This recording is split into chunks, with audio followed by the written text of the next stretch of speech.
Diyos ng Digmaan Azura. Kabanata 271, Pagtatanong. Soul.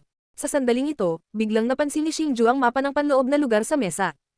Gumawa siya ng grabang motion sa hangin at ang mapa ay lumipad sa kamay ni Xingju. Uchi. Kuhuhu. Nang nasa kamay niya ang mapa, isang bola ng apoy ang bumangon mula sa palad ni Xingju.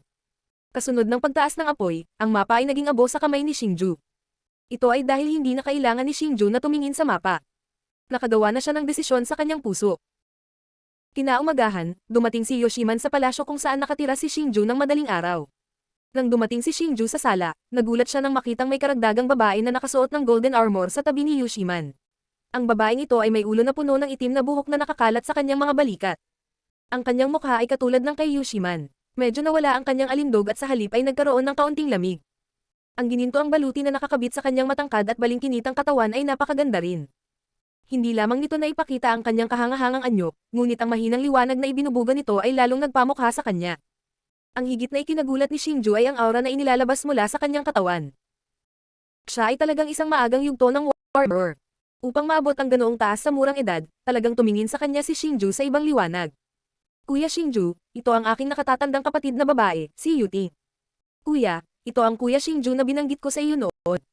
Nang makitang lumitaw si Xingju, nagmamadaling ipinakilala siya ni Yoshiman sa kanilang dalawa. Kaya ito ang panganay na anak ng Unyon, ikinagagalak kitang makilala. Nang makita ito, pumunta si Xingju sa kanyang tabi at magalang na binati siya na may ngiti sa kanyang mukha. Advanced Warki. Bagamat hindi ka masama sa iyong edad, hindi mo masasabi na ikaw ay may talento. Kung tutusin, maraming tao ang katulad mo sa aming Unyon. Gayunpaman, nagulat si Xingju, hindi lamang hindi pinansin ni Yuting ang pagbati ni Xingju, ngunit malamig din ang pakikitungo nito sa kanya. Ate, anong ginagawa mo? Nang makita ito, nagmamadaling hinailan ni Yoshiman ang braso ni Yuting at kinakabahang sinabi. Wala lang, gusto ko lang ipaalala sa Kuya Xingju mo.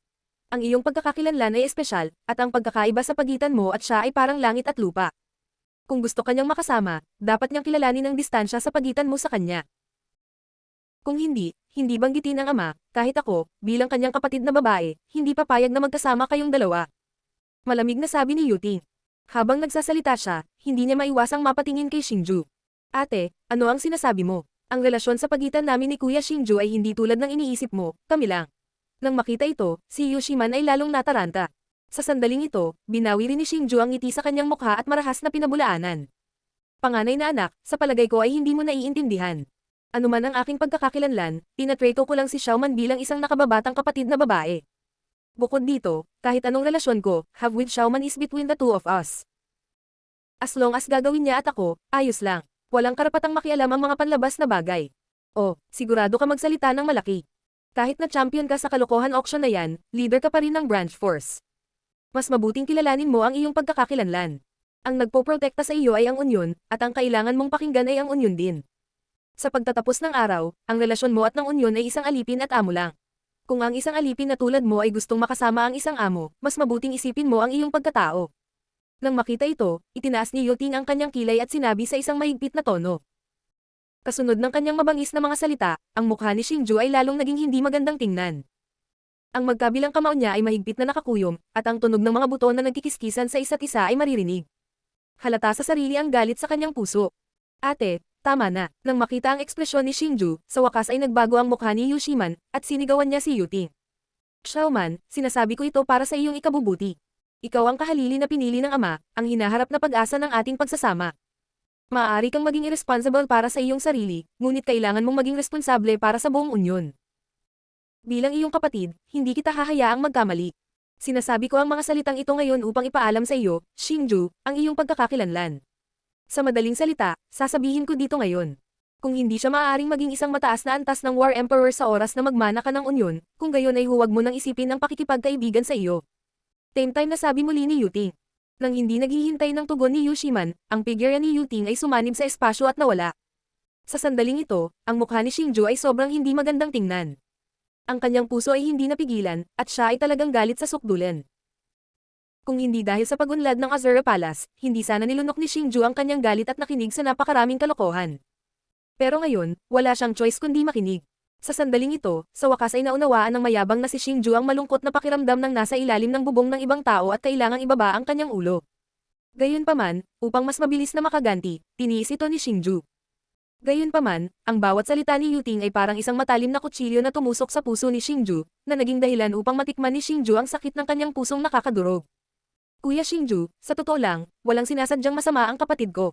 Ako ang hindi nagsabi sa kanya tungkol sa relasyon natin. Kung may gusto kang sisihin, sisihin mo ako. Sa sandaling ito, ibinaba ni Yushiman ang kanyang ulo, kinagat ang kanyang mga labi at sinabi sa mahinang boses. Kalimutan mo na, Xiaoman. Naiintindihan ko ang nararamdaman ng kapatid mo. Ginagawa niya ito para sa ikabubuti mo. Sa pagtingin sa ekspresyon ni Yushiman, nagpakawala ng mahabang buntong hininga si Xingju. Pilit niyang pinipigilan ang galit at nakangiting sabi. Pagkatapos, tumingin siya sa direksyon kung saan umalis si Yuting at palihim na sinabi. Pagkakakilanlan, hindi magtatagol, ipapaalam ko sa iyo kung sino talaga ako. Kay, alam kong si Kuya Xingju ang pinakamagaling. Gabi na, Kuya Xingju, punta na tayo sa main hall. Nang makita ito, hindi napigilan ni Yushiman ang mapangiti ng kaakit-akit. Pagkatapos, hinailan niya si Xingju at naglakad patungo sa marangyang palasyo sa pinakamalalim na bahagi ng Union Mansion. Ang pangunahing bulwagan ng Union House ay ang pinakamarangal na palasyo sa Union House. Ito ang lugar kung saan ang pinakamataas na antas ng Union House ay nagdaos ng kanilang mga pagpupulong. Araw-araw, tatalakayin ng pinakamataas na antas ng Union House ang lahat ng uri ng mga bagay. Ngayon, papasok din ang execution sa main hall ng Union House.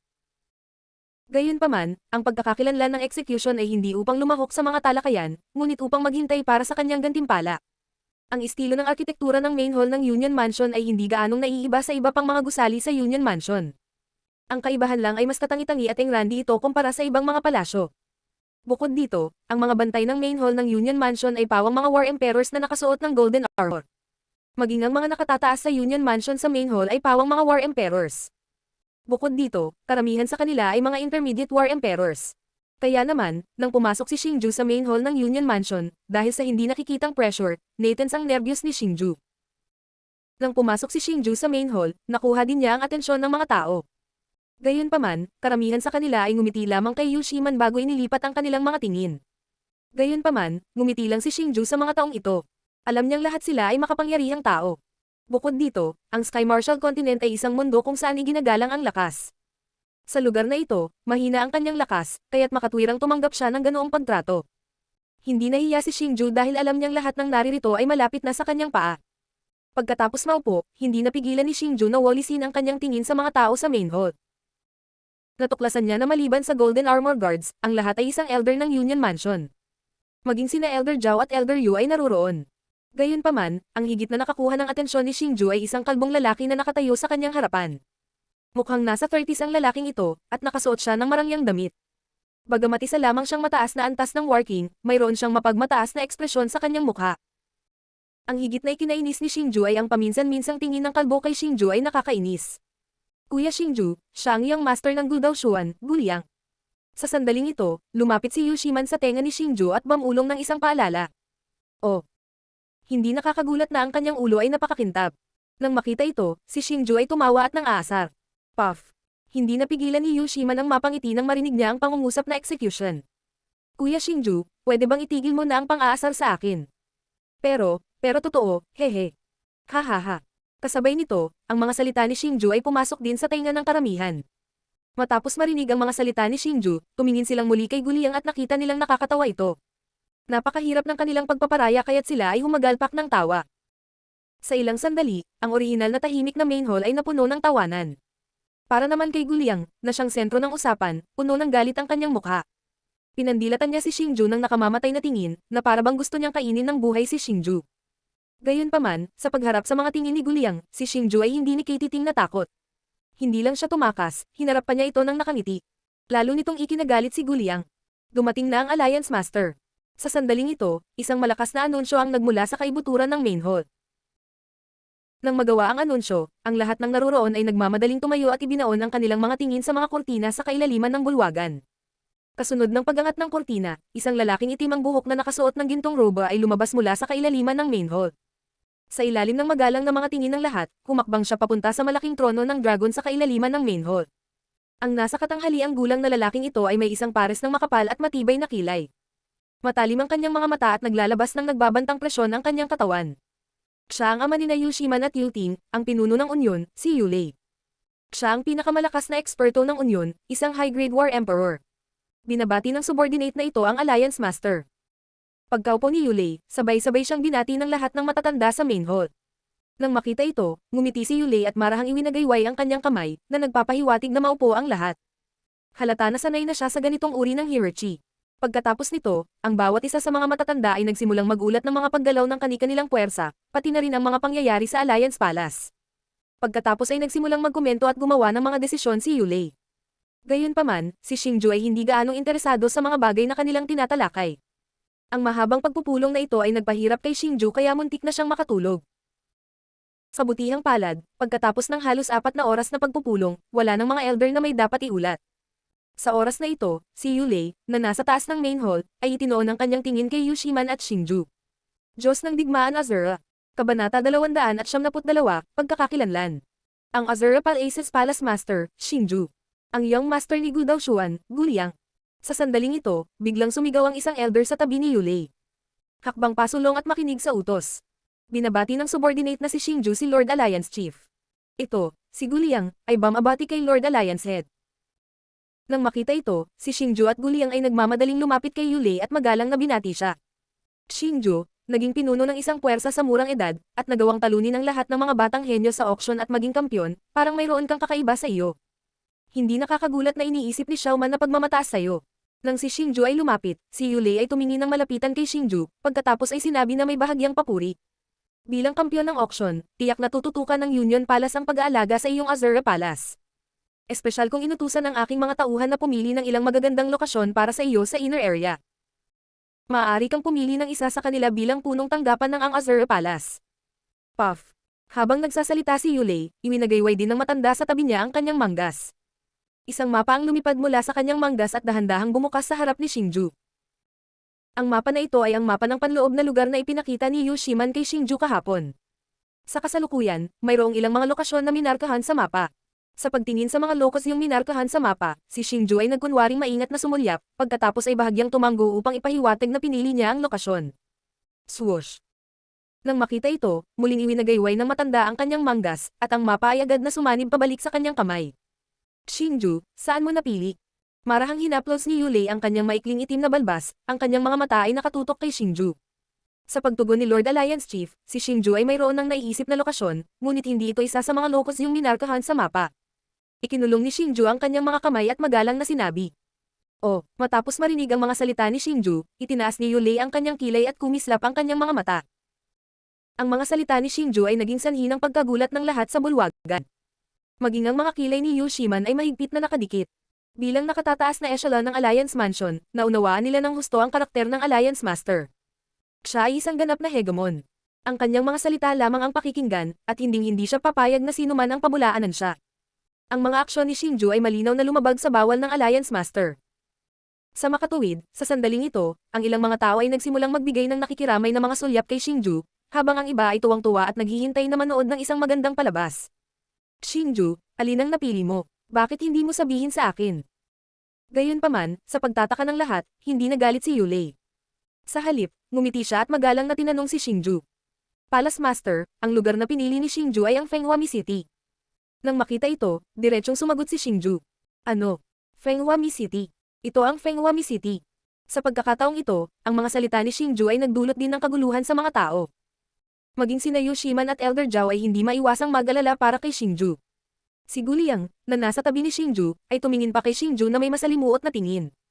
Hehe, Xingju. Sa totoo lang, ikaw ang kampiyon sa auction na ito. Logically speaking, may karapatan kang pumili kung anong lupain ang gusto mo. Matapos marinig ang mga salita ni Xingju, nagulat si Yulei, ngunit mahinahon pa rin niyang sinabi. Gayunpaman, ang Fenghuami City ay pag-aari na ng iba. Bago sa iyo, ipinangako ko na ito kay Gu Daoshuan.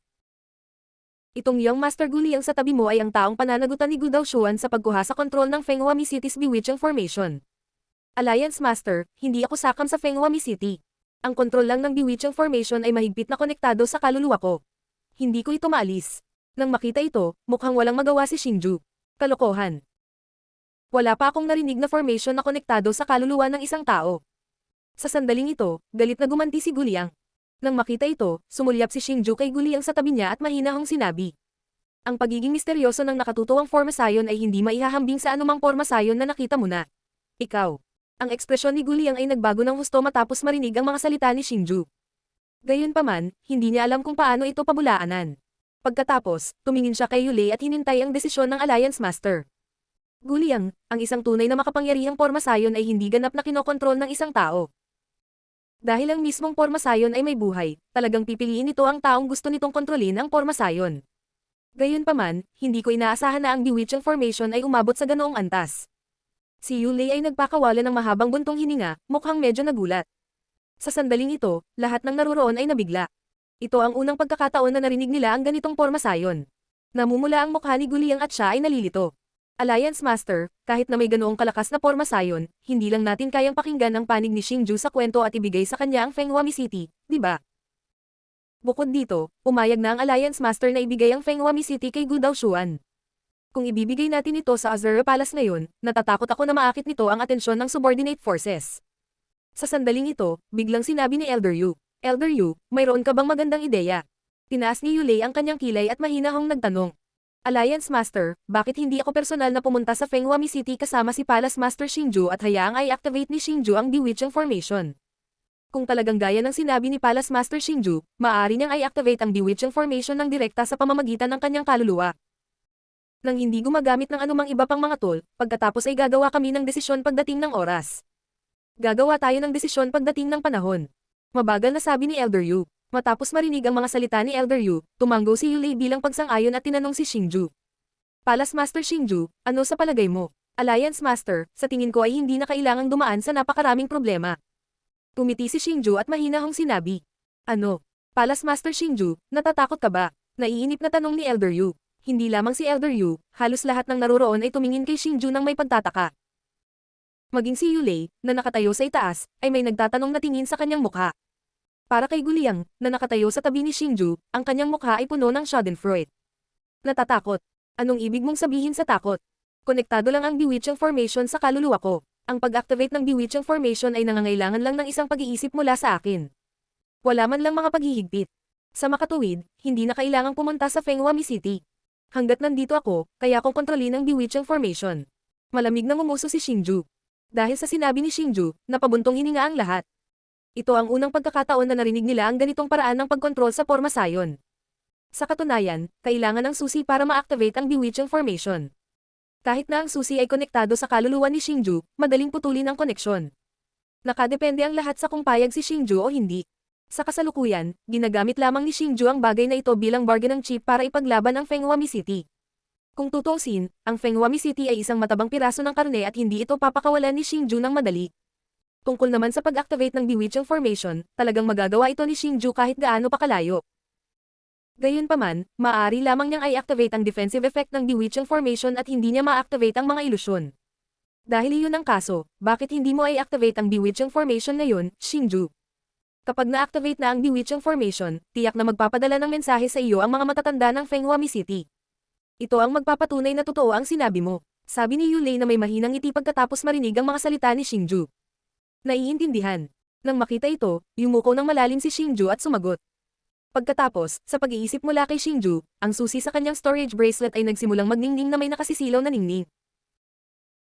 Sa sandaling ito, nagsimula na rin gumawa ng kakaibang postura ang unggoy na gumagala sa susi na para bang ina-activate nito ang bewitching formation. Buzz. Kasabay nito, sa gitna ng Fenghuami City, na milyon-milyong milya ang layo mula sa Union Residence, isang madilim na ningning ang biglang bomb alert sa lahat. Ang hitsura na ito ay eksaktong kapareho ng orihinal na bewitching formation. Ito ang kumpletong anyo ng bewitching formation na hindi pa masira ni Zimenshi. Sa pag-uulat kay Lord Alliance Master, ang bewitching formation ay na-activate na. Magalang nasabi ni Xingju habang naramdaman niyang na-activate na ang bewitching formation. Oo, nang makita ito, tumugon din si Yulei nang walang pakialam. Pagkatapos noon, inilipat ng lahat ang tingin sa entrance ng hall. Kung ang mga salita ni Xingju ay totoo o hindi ay malalaman din sa lalong madaling panahon. Hindi nagtagal matapos ang mga salita ni Xingju, isang matandang lalaki ang mabilis na pumasok sa bulwagan. Nang lumitaw ang matandang ito, nagbago ang mukha ng lahat. Sina Yoshiman at Elder Zhao ay hindi sinasadyang nagpakita ng isang ngiti. Iyon ay dahil siya ang communication elder ng Union Residence. Pag-uulat kay Lord Alliance Master, may nangyari sa Fenghuami City.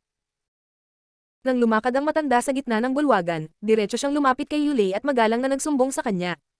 Haha, communication elder, na-activate na ba ang bewitching formation? Nakangiting tanong ni Yulei. Ito. Lord Alliance Master, paano mo nalaman? Matapos marinig ang mga salita ni Yulei, ang matanda ay labis na nabigla. Ha, Xingju, dapat talaga I congratulate kita. Mukhang ang swerte mo talaga na naging controller ng ganyang bewitching formation. Sa sandaling ito, biglang tumawa si Yulei. Lahat ng naruroon ay hindi maiwasang tumingin kay Xingju na may komplikadong mga tingin dahil pareho sila ng nararamdaman sa kanilang mga puso. Katulad ng sinabi ni Yulei, talagang swerte ni Xingju na maging controller ng naturang bewitching formation. Gayunpaman, ito ay hindi direktang nagpapakita ng isang problema, na si Xingju ay may pambihirang potensyal o isang bagay na namumukontinji sa masa. Lord Alliance Master, kahit na ang kaluluwa ni Palace Master Xingju ay konektado sa bewitching formation, nagpapatunay lamang ito na hindi siya nagsisinungaling. Hindi natin maibibigay ang isang kayamanan tulad ng Fenghuami City sa isang panlabas na Azura Palace dahil lang sa ito, tama ba? Sa sandaling ito, muling nagsalita si Elder Yu. Presumptuous. Elder Yu, sa tingin mo ba walang kakayahan ng tatay ko na magdesisyon? Huwag mong kalimutan kung sino ka. Biglang tumayo si Yu Shiman, na matagal nang nanahimik, tinuro si Elder Yu at galit na pinagalitan. Diyos ng Digmaan Azura. Kabanata 273, Master Control. Ang mga salita ni Yu Shiman ay lubhang matalas at walang awa. Kalimutan ang tungkol sa pangit na ekspresyon sa mukha ni Elder Yu, maging ang mga nakapaligid na Elder ay sumipsip ng malamig na hangin. Gayunpaman, dahil sa espesyal na katayuan ni Yu Shiman, si Elder Yu ay hindi nang ahas na sumagot. Ang tanging magagawa niya ay ibaba ang kanyang ulo, magdikit ang kanyang mga ngipin at tiisin ang nagngangalit na galit sa kanyang puso. Little man, paano mo makakausap si Elder Yu sa ganoong paraan? Sa sandaling ito, inilibot ni Yulei ang kanyang mga mata kay Yu Shiman. Humph. Nang makita ito, pinulupot ni Yu Shiman ang kanyang maliit na bibig at nagpakawala ng malamig na singhot.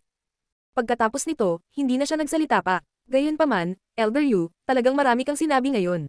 Kahit na espesyal ang relasyon mo kay Guyuan, huwag mong kalimutan na ikaw ay isang elder ng Alliance Mansion. Hindi ka ba masyadong mapagmataas sa pamamagitan ng pagpanig kay Gu Daoshuan sa usapin ng Fenghuami City? Inilipat ni Yulei ang matalim niyang mga mata kay Elder Yu at nagsalita ng may mahinang ngiti. Ang tanga ng matandang ito. Sana mapatawad ako ng Alliance Chief. Sandaling ito, ang katawan ni Yulei ay hindi sinasadyang nanginginig habang siya ay nagmamadaling magsalita sa isang mapagpakumbabang paraan. Sa sandaling ito, patuloy na umaagos ang napakaraming malamig na pawis sa kanyang noo. Kung nang ahas pa rin siyang magalit dahil sa mga salita ni Yu Shiman. Gayunpaman, ang mga salita ni Yulei ay natakot kay Elder Yu. Bilang isang matataas na elder ng Alliance Mansion, maraming beses na niyang nasaksihan ang mga pamamaraan ni Yulei. Sa makatuwid, kahit na may ngiti si Yulei sa kanyang mukha, nararamdaman pa rin ni Elder Yu ang galit sa kanyang mga salita. Guliang, ang kontrol nitong nakakabighaning pormasayon ay kasalukuyang nakaugnay sa kaluluwa ni Xingju. Kung pipilitin mo itong putulin, maaari itong magdulot ng pinsala kay Xingju. Talagang hindi ako papayag na mangyari ang gano'ng bagay. Sa ganitong paraan, kahit na ibigay ko sa iyo ang Fenghuami City, Gu Daoshuan, hindi ito kompleto. Bakit hindi natin gawin ito? Maaari kang pumili ng isang piraso ng lupa na orihinal na ibinigay sa Azura Hall sa ngalan ng iyong ama. Sa sandaling ito, kinausap ni Yulei si Guliang sa mahinang boses. Ito. Matapos marinig ang mga salita ni Yulei, ang mukha ni Guliang ay hindi sinasadyang nanginig, ngunit hindi siya tumugon. Hindi lang si Yulei, maging si Xingju ay bahagyang nagulat. Dahil napakalinaw ng kahulugan sa likod ng mga salita ni Yulei. Balak niyang ibigay ang pamamahala ng Fenghuami City kay Xingju. Ang ikinagulat ni Xingju ay nasa tabi niya talaga si Yulei. Dati, walang magandang impresyon si Xingju kay Yulei dahil sinadya niyang gumawa ng bitag para subukan ang kakayahan ni Xingju. Kahit papaano, hindi nang ahas si Xingju na purihin ang pakanan nitong Alliance Master. Gayunpaman, sa sandaling ito, nagbago ang pananaw ni Xingju.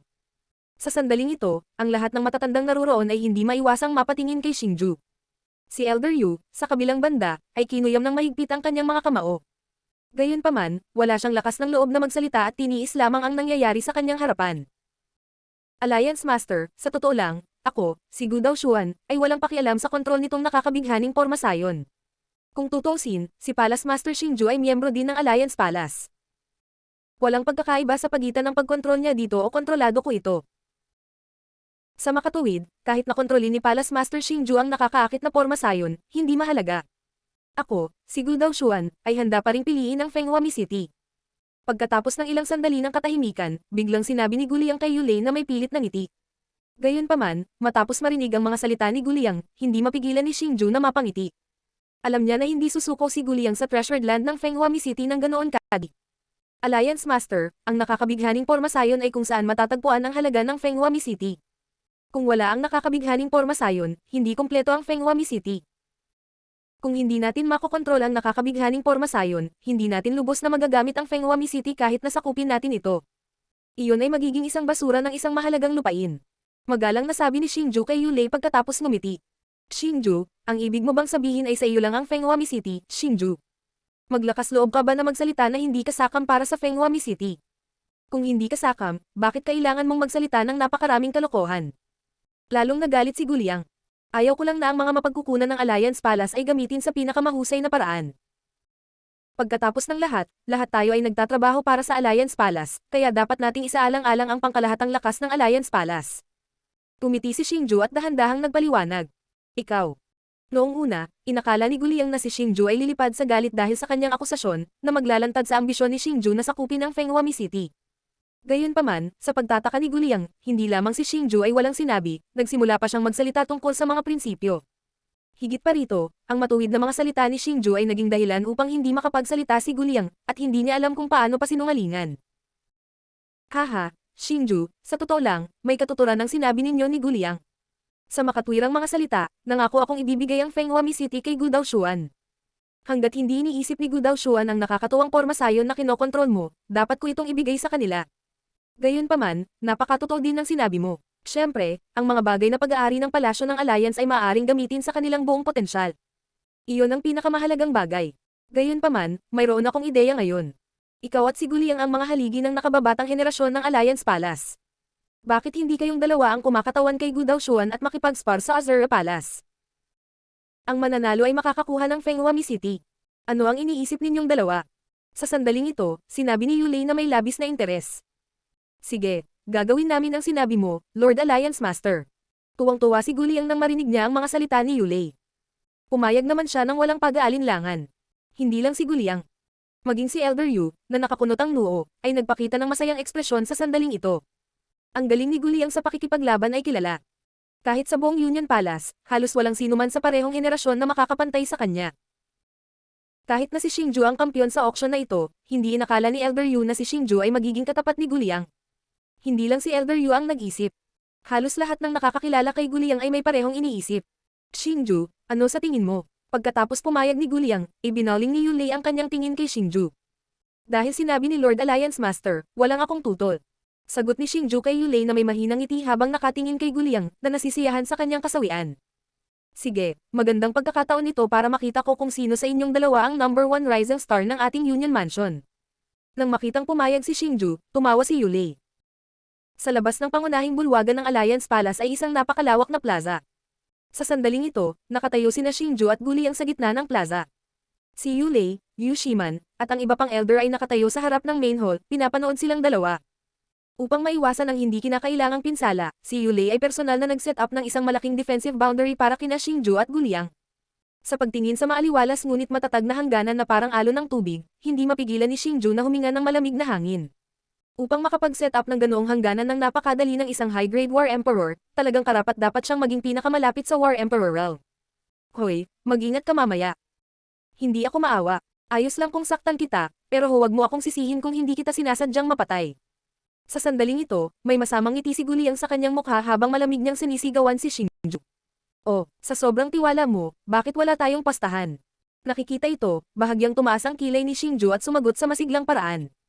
Anong taya? Say it, diretsahang tanong ni Guliang. Kung masasaktan mo ako, tatawagan na kitang kuya simula ngayon. Pero kung hindi mo ako kayang saktan at sa halip ay nasaktan kita, wala akong pakialam kung mas matanda ka sa akin ng ilang taon. Simula ngayon, sa tuwing magkikita tayo, kuya ang itatawag mo sa akin. Ano sa tingin mo? Naka-evil smile na sabi ni Xingju. Ito ay isang deal. Bang! Sa sandaling ito, pinahit ni Guliang ang kanyang palso at isang pilak na mahabang sibat ang lumitaw sa kanyang kamay. Ang mahabang sibat na ito ay ilang metro ang haba. Bagamat wala itong bahid ng kinang sa ibabaw nito, isang napakalakas na enerhiya ang dumadaloy sa loob ng mahabang sibat. Nang ang mahabang sibat na ito ay dumaong sa lupa, maging ang hangganan na personal na itinayo ni Yulei ay nayanig at gumalaw. Ang enerhiya na nasa loob ng mahabang sibat na ito ay maliwanag. Talagang weighted silver spear ito. Nang lumitaw ang mahabang sibat na ito, halos lahat ng matatanda sa eksena ay hindi maiwasang mabigla. Ang ilan sa kanila ay sumipsip pa ng malamig na hangin. Kahit ang maliit na mukha ni Yu Shiman ay hindi maiwasang kumunat. Big Brother Xingju, ang mahabang sibat na ito ay tinatawag na weighted silver spear. Ito ay Jinzuan treasure ni Gu Daoshuan, isang mataas na ranggo na kayamanan. Bukod dito, kumpara sa iba pang mga kayamanan na may mataas na ranggo, ang enerhiya ng weighted silver spear na ito ay puro sa loob. Ang close war power nito ay sobrang tyrannical. Kaya, huwag makipag-close war dito. Panatilihin ang malayong distansya. Sa sandaling ito, ang boses ng babala ni Yushiman ay biglang at dahan-daang pumasok sa mga tainga ni Shinju. Isang close war high-rank treasure. Talagang bihira iyon. Pero close war din ang forte ko. Pagkatapos marinig ang mga salita ni Yushiman, napangiti si Shinju. Buzz. Pagkatapos, sa isang pagliko ng pulso ni Shinju, isang-isang metro ang lapad, 1 metro ang haba, dark purple, walang talon na espada ang lumitaw sa kamay ni Shinju. Bang! Sa sandaling dama po ang mahabang espada sa lupa, isang ripple na mas malaki pa sa weighted silver spear ang lumabas mula sa hangganan sa ibaba. Ito ang Blades of Azura na personal na pinino ni Shinju gamit ang Azura Divine Metal. Ang Blades of Azura na ito ay malapit sa isang mataas na ranggo na kayamanan. Dahil sa Starlight Silver Ring, hindi ito nagamit ni Shinju. Ngunit ngayon, nagkaroon ito ng pagkakataong ipakita ang kanyang karangyan. Bagamat ang tunay na kapangyarihan sa pag-atake ng Blades of Azura ay wala sa antas ng isang mataas na ranggo na kayamanan, pagdating sa pag-indayog nito, ang katigasan nito ay tiyak na hindi anumang kayamanan. Napakagandang espada. Ito rin kaya ay isang high-grade prized artifact. Hindi ko inaasahan na si Shinju ay may ganoong kayamanan. Nang lumitaw ang Blades of Azura ni Shinju, mas nagulat ang mga tao. Kung ang napakagandang hitsura ng Blades of Azura ay isang visual shock na sa karamihan, kung gayon ang Blades of Azura na hindi masisira na katawan ay mas nakakagulat. Diyos ng Digmaan Azura. Kabanata 274, Taya. Sa sandaling iyon, kahit ang pinuno ng Alliance Mansion, si Yulei, o ang manager elders ng Alliance Mansion, lahat sila ay may matinding pananabik. Tinitigan nila sina Guliang at Shinju sa loob ng defensive spirit formation. Alam nila na kahit sino ang manalo o matalo, ito ay magiging isang napakagandang labanan. Hindi na masama. Kaya may ganyan ka pa ring treasure. Gayunpaman, ang weighted silver spear ko ang hari ng close war. Natatakot akong masira ang treasure mo ng weighted silver spear ko. Kunin mo ito. Biglang tumalon pa sulong ang katawan ni Guliang, naging sinag ng liwanag habang siya ay bumaril patungo kay Shinju. Kasabay nito, sumayaw ang kanyang braso, at ang weighted silver spear sa kanyang kamay ay naging ilang imahe ng sibat. Tulad ng isang langit na puno ng mga palaso, tinakpan nila ang langit at lupa habang sila ay sumasabog na bumaril patungo kay Shinju. Gayunpaman, sa pagharap sa gayong nakakatakot na pag-atake mula kay Guliang, malamig na bamantong hininga si Shinju. Sa isang twist ng kanyang pulso, ang Blades of Azura sa kanyang kamay ay biglang tanggay ng bugzone ng marahas na hangin, na naging ilang libong dark purple sword images. Ang makapal na nakaimpake ng mga larawan ng espada ay bumuo ng isang hindi malalampasan na kalasag, na bumabalot sa loob ni Shinju. Klang klang klang klang klang. Dumating ang weighted silver spear ni Guliang sa isang kisap mata. Ilang libong pilak na sibat ang walang katapusang tumama sa espada at kalasag ni Shinju. Sa isang iglap, lumipad ang mga spark sa lahat ng direksyon at lumitaw ang mga ripple. Kahit na ang mga pag-atake ng weighted silver spear ay napakalakas, hindi nito nagawang malusutan ang espada at kalasag ni Shinju, at hindi rin ito makalusot sa Blades of Azura. Saglit, pantay-pantay talaga silang dalawa. Kalokohan. Ikaw lang ba ang marunong magdepensa? Galit na umungol si Guliang nang makita niya iyon. Kay, natatakot ako na kapag natalo kita ng maaga, masyadong hindi magandang tingnan ang pagkatalo mo. Tumawa si Shinju at nanunuyang sumagot. Anong yabang? Ngayon, ipapa-experience ko sa iyo ang spear technique ko. Sa sandaling iyon, biglang umatras si Guliang. Ang kanyang mga kamay ay mahigpit na nakahawak sa weighted silver spear sa kanyang kamay. Ang kanyang baywang at kabayo ay naging isa, at bigla niyang ibinaba ang kanyang mga braso. Ang weighted silver spear sa kanyang kamay ay naging isang crescent ng silver light. Sa isang nakakatakot na puwersa, lumipad ito patungo sa espada at kalasag ni Shinju. Sa sandaling ito, hindi maiwasang maging kawili-wili ang mga ekspresyon ng lahat ng naroroon. Ang hakbang ni Guliang ay tila simple, ngunit ang enerhiyang nakapaloob sa loob nito ay lubhang nakakatakot. Hindi ito mas mahina kaysa sa isang superior grade earth rank martial technique. Sa makatuwid, talagang gusto nilang makita kung paano haharapin ni Shinju ang pag-atake ni Guliang.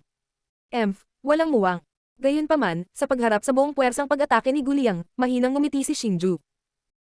Hindi lang siya nakaramdam ng kahit ano, iniligpit niya ang kanyang espada at kalasag at ibinaba ang espada gamit ang kanyang kaliwang kamay. Gusto niyang gamitin ang Blades of Azura para harangin ang pag-atake ni Guliang. Klang!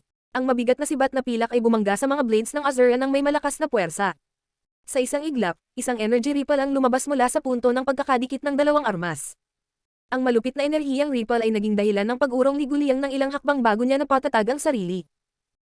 Sa kabilang banda, hindi lamang si Shinju ay hindi gumalaw ng 1 pulgada, maging ang Blades of Azura sa kanyang mga kamay ay hindi gumagalaw kahit 1 pulgada. Napakalakas ng katawan. Ang lakas ng Shinju na ito ay talagang higit kay Guliang. Ang eksenang nasa harapan nila ay naging dahilan ng pagkagulat ng lahat ng naroroon. Hindi napigilan ni Yulei na haplasan ang kanyang maikli at makapal na balbas, at sinabing may ngiti ng papuri. Nilinang ni Xingju ang Spirit Devouring Technique. Sa pag-asa sa kanyang malupit na Soul Force, ang kanyang bilis, depensa at pag-atake ay higit na nakahihigit sa isang ordinaryong tao. Ito ang lakas ng Spirit Devouring Clan. Maliban kung mayroong ganap na pagsupil sa mga tuntunin ng antas ng paglilinang, o isang kalamangan sa mga tuntunin ng mga sandata o martial technique, ang Spirit Devouring Clan ay ang hindi matatalo na hari sa mga nasa parehong antas ng paglilinang. Mukhang ganito lang ang level of skill mo. Walang kwenta ang pagpapatuloy ng ganito. Hayaan mong tapusin ko ang laban na ito. Itinaas ni Xingju ang Blades of Azura sa kanyang mga kamay at hinaploads ang parang buhay na dragon sa talim habang nagsasalita siya sa walang pakialam na tono. Anong malaking tono? Matapos marinig ang mga salita ni Xingju, lalo pang nagalit si Guliang.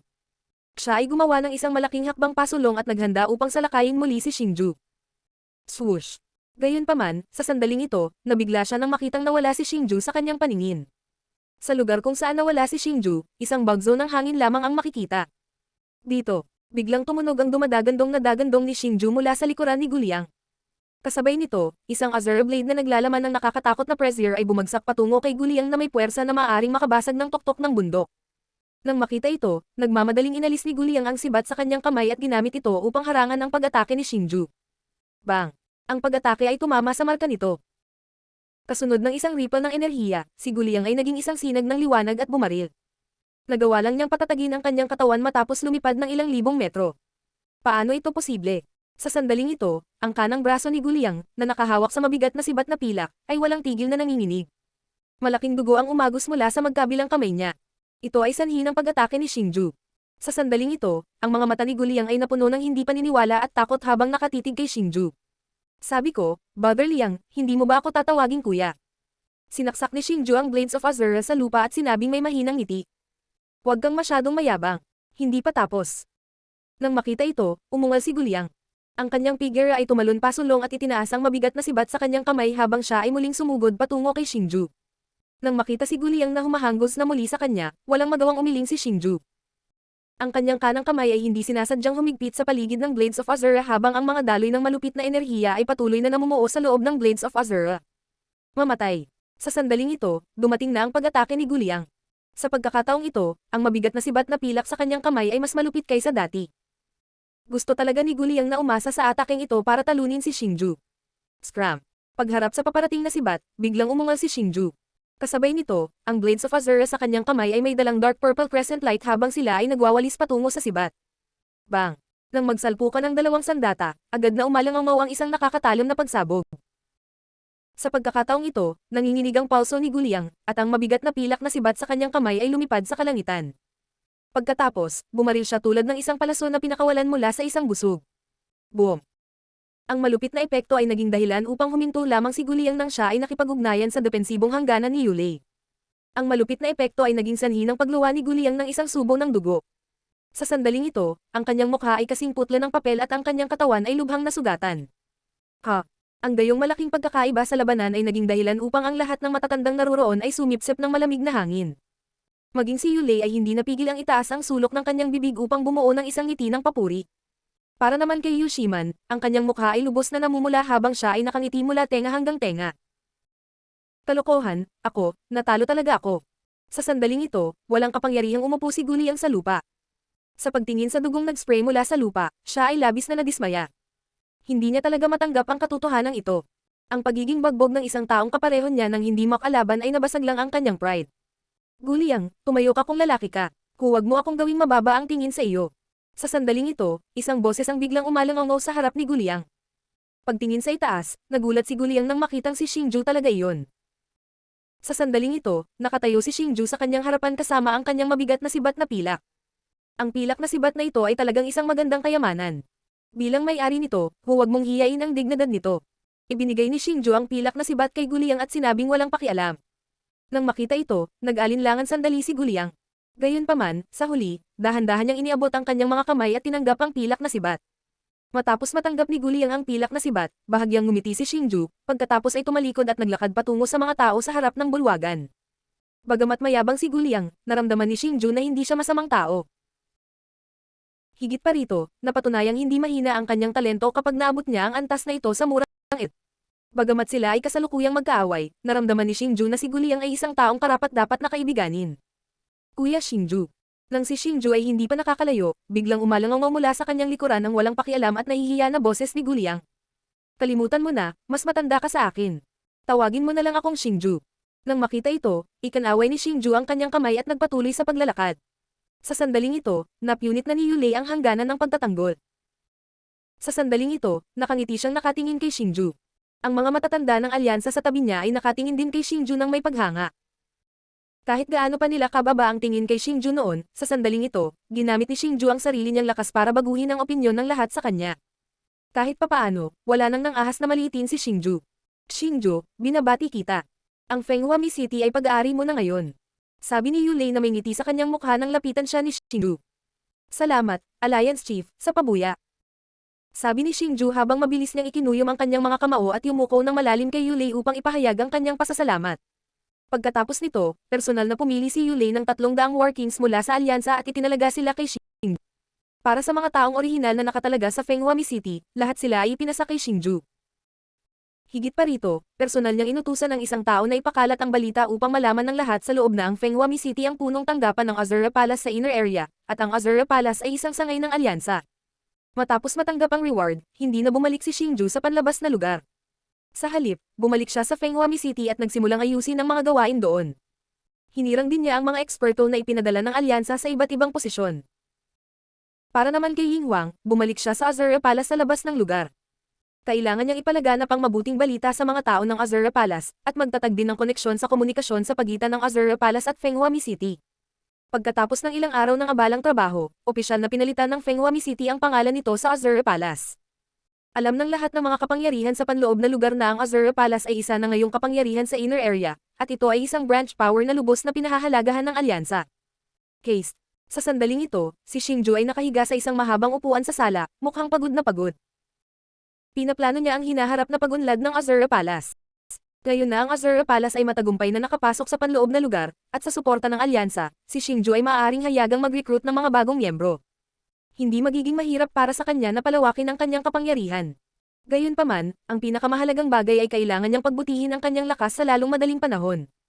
Habang nagmumuni-muni, biglang naisip ni Xingju ang Secret Soul Chamber, ang hindi kilalang pamana na naiwan ng Soul Eater Clan.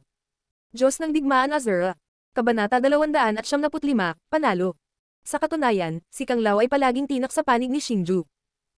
Sa paglipas ng panahon, ang tanging nabubuhay na senior ng Soul Eater Clan ay naging mahina at humina. Kung siya ay mamatay, kung gayon si Xingju ang talagang magiging kapalit ng Soul Eater Clan. Gayunpaman, sinabi na ang Secret Soul Chamber ay naglalaman ng pinakamalaking kayamanan ng Soul Eater Clan, ang Soul Puppet. Hindi lamang naitala ng Soul Puppet ang paraan upang lumikha ng isang puppet gamit ang mga kaluluwa tulad ni Xiao Chen, naitala din ito ang paraan upang matulungan ang mga kaluluwa na mabawi ang kanilang pisikal na katawan. Sa makatuwid, hanggat makukuha ni Kang Lao ang Soul Puppet, mababawi niya ang kanyang pisikal na katawan, at hindi na kailangang mag-alala tungkol sa pagkonsumo ng mga kaluluwa. Ngayon, hindi lamang natamo ni Xingju ang lakas ng isang mataas na antas ng War King, dinala din niya ang Azura Palace sa loob ng lugar. Sa makatuwid, ito ang pinakamagandang oras para makapasok sa Secret Soul Chamber. Napagdesisyonan na, sa pag-iisip nito, biglang umupo si Xingju at tuwang-tuwang sinabi. Dahil nagpa siya si Xingju na magtungo sa Secret Soul Chamber kasama si Kang Lao pagkatapos niyang ayusin ang lahat ng mga bagay sa Azura Palace. Kuya Xingju. Habang iniisip ni Xingju ang Secret Soul Chamber, isang malamyos na boses ng isang babae ang biglang umalangaw mula sa labas ng palasyo. Xiao Han. Nang umalangaw ang boses na iyon, napuno ng saya ang mukha ni Xingju. Mabilis siyang bumaba mula sa bench at pumasok sa hall. Dahil ang may-ari ng boses ay walang iba kundi si Xiao Han. Xiao Han, Master, Uncle Pan, Yinhuang, Kang Lao, Xiao Chen, Xiaolong.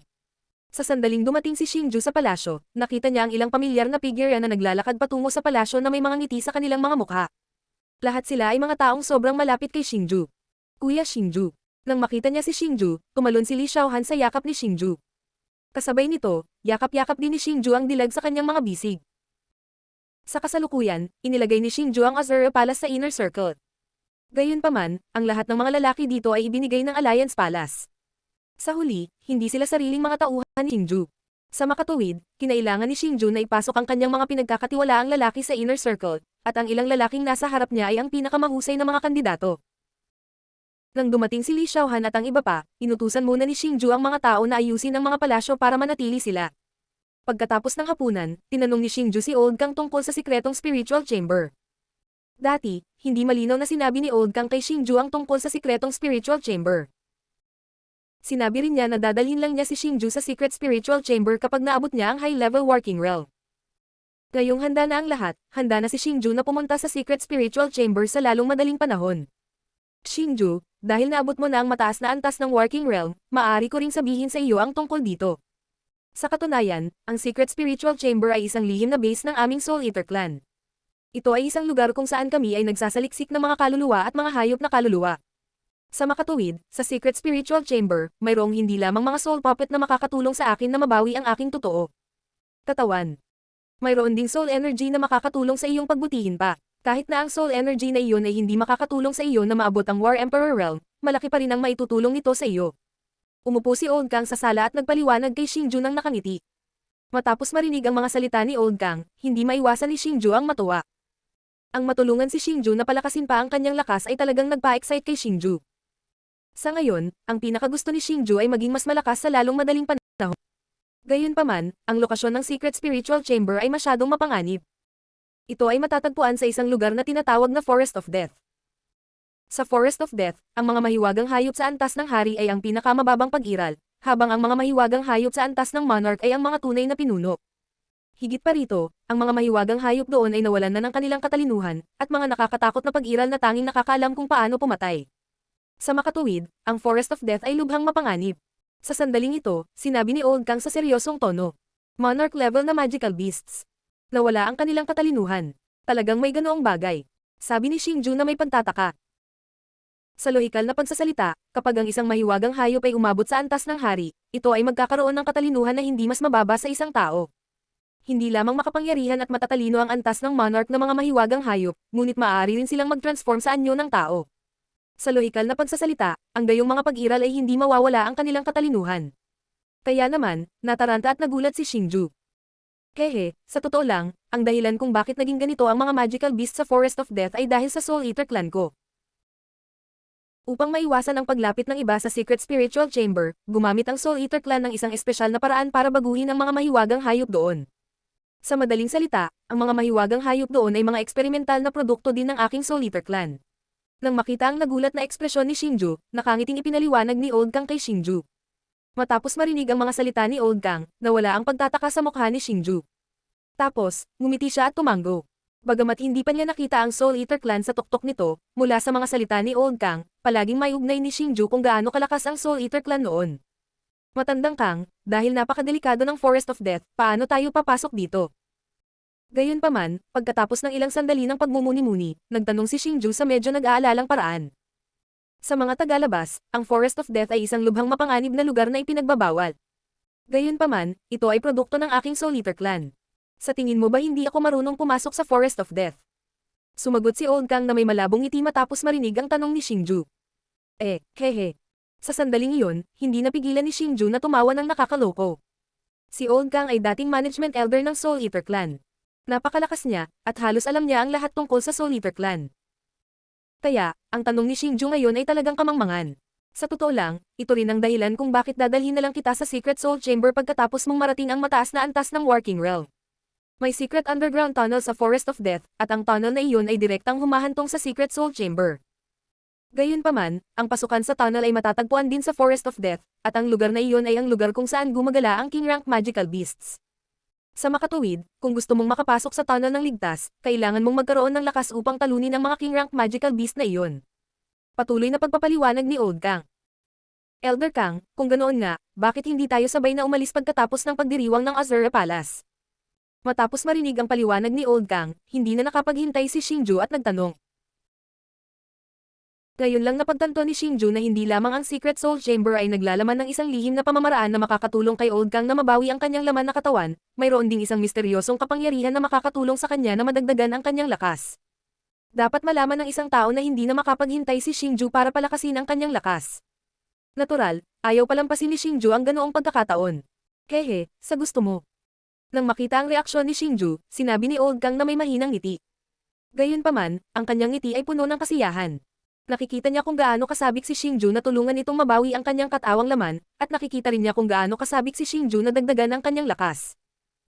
Sa mga sumunod na araw, inayos ni Xingju na si Old Fang at ang iba pa ay nasa pamamahala ng Azura Palace. Tungkol sa desisyon ni Xingju, ang mga eksperto sa Union Mansion ay walang lakas ng loob na magsabi ng kahit ano. Pagkatapos ng lahat, napakalinaw nila tungkol sa espesyal na relasyon ni na Xingju at Yu Shiman, at sa kanilang katayuan, hindi sila nang ahas na saktan si Yu Shiman, ang tagapagmana ng Union Mansion. Matapos ang halos isang buwan ng matinding paghahanda, ang pagdiriwang ng Azura Palace ay sa wakas ay ginanap sa Fenghuami City. Ito ay isang hindi pa nagagawang engranding araw, puno ng ingay at kaguluhan. Hindi lamang ang mga subordinate na puwersa ng Union Mansion ang nagpadala ng kanilang mga kinatawan upang batiin sila, maging ang mga puwersa sa labas ng Union Mansion ay dumating upang batiin sila. Para sa mga young masters ng Inner Circle Forces na lumahok sa auction kasama si Xingju, wala ni isa sa kanila ang wala. Hindi sila pumunta para manghingi ng pabor kay Xingju, ngunit higit pa sa pasasalamat. Dumating sila upang batiin siya mula sa kaibuturan ng kanilang mga puso. Gayunpaman, ang higit na nakakuha ng atensyon sa pagdiriwang ay si Yu Shiman at ang dalawang management elder ng Union Mansion. Pagkatapos ng lahat, sila ang mga nakatataas na echelon ng Union Mansion. Sila ang tunay na big shot ng Inner Circle. Gayunpaman, lampas sa inaasahan ni Xingju, maging ang batang master ng Gudao Xuan, si Gu Liang, na minsang nakipagkompetensya sa kanya para sa Fenghuami City, ay dumating din upang batiin sila. Higit pa rito, sa pagkakataong ito, sina Gu Liang at Xingju ay naging maayos, na naging sorpresa rin kay Yu Shiman. Bilang Palace Master ng Azura Palace at Vice Palace Master, sobrang abala sina Xingju at Li Xiaohan, ngunit pareho silang nag-e-enjoy. Gayunpaman, nang panasa nina Xingju at Li Xiaohan ang pawis sa isa't isa at ngumiti ng matalik sa isa't isa, naging sanhi ito ng tensyon ni Yu Shiman, na nakaupo sa VIP seat. Naging sanhi ito ng tensyon ni Yu Shiman, na nakaupo sa unahan ng VIP seat, at halata sa sarili ang sama ng loob sa kanyang puso. Second Miss, mukhang ang relasyon ni Palace Master Xingju at ni Miss Xiaohan ay medyo espesyal. Sa sandaling iyon, ang isa pang elder ng Union Mansion na kasama ni Yu Shiman, si Elder Liu, ay biglang nagsalita ng nakangiti. Bilang isang elder ng Union Mansion, natural na alam niya ang tungkol sa espesyal na relasyon ni Yu Shiman at Xingju. Noong una, naisip niya na si Xingju ang nagkusa na mapalapit kay Yu Shiman dahil gusto niyang umakyat sa mas mataas na posisyon sa Union Mansion. Gayunpaman, matapos makita ang relasyon ni na Xingju at Li Xiaohan, pati na rin ang saloobin ni Xingju kay Yu Shiman, napagtanto niya na ang sitwasyon ay eksaktong kabaligtaran. Matapos marinig ang mga salita ng matanda, malamig na bamantong hininga si Yu Shiman, pagkatapos ay tumayo at naglakad palabas ng palasyo. Elder Liu, sinusubukan mo bang ipahiya ang second miss sa pamamagitan ng pagsasabi ng mga ganyang salita? Pagkaalis ni Yu Shiman, biglang tumayo si Elder Zhao. Mariin niyang pinandilatan si Elder Liu, pagkatapos ay hinabol si Yu Shiman. Nang makita ito, nakabuka ang bibig ni Elder Liu, na parang hindi niya alam kung ano ang gagawin. Sa katunayan, hindi niya sinasadyang ipahiya si Yu Shiman, ngunit siya ay talagang isang prangka na tao. Ako. Nagsasabi lang ako ng totoo, di ba? Huwag mong sabihin sa akin na labag yan sa bas. Pagkaalis ni Elder Zhao, mariing tinitigan ni Elder Liu ang likod ni Elder Zhao. Pagkatapos, kumuha siya ng prutas sa mesa at inihagis sa bibig niya, masayang ngumunguya. Parang hindi nangyari ang naunang akusasyon. Gayunpaman, ang eksenang ito ay nakuhanan ng mga mata ni Old Fang. Sa sandaling ito, isang solemne na ekspresyon ang lumitaw sa karaniwang maingat na mukha ng matanda.